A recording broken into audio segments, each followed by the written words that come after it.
Bonjour, guten Morgen, good morning. Unfortunately, unlike the mayor, I don't come with a translator.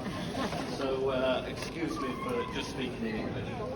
I've done many projects here in Limburg, and coming to Limburg and Saint-Foy is like going home.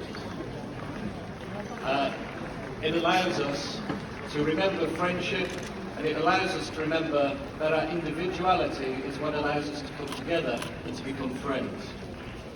Coming here to Limburg and bringing the Pity of War sculpture is really important to the Pity of War project.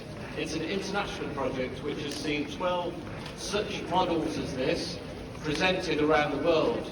The next one will go to the British Embassy in Japan to remember the effects on civilians in that country.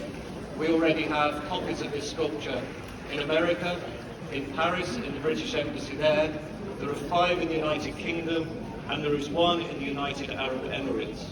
It was essential that we brought one to Germany, and bringing it here to Limburg, to a city that means so much to me, and to share this with my friend, Mayor Marius, and to allow the city to be able to present this on behalf of Germany as a memorial to the innocent victims of war is very important. The sculpture comes from 2 stories. One is that of my grandparents. As I grew up, it was ever increasingly apparent that they did not want to share the horrors that they saw in war and conflict.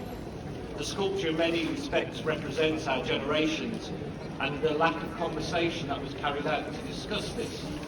The second story was that of Joyce Gee, who was one of the founders of the project. Joyce is no longer with us, but she lived through the Blitz in London during the war.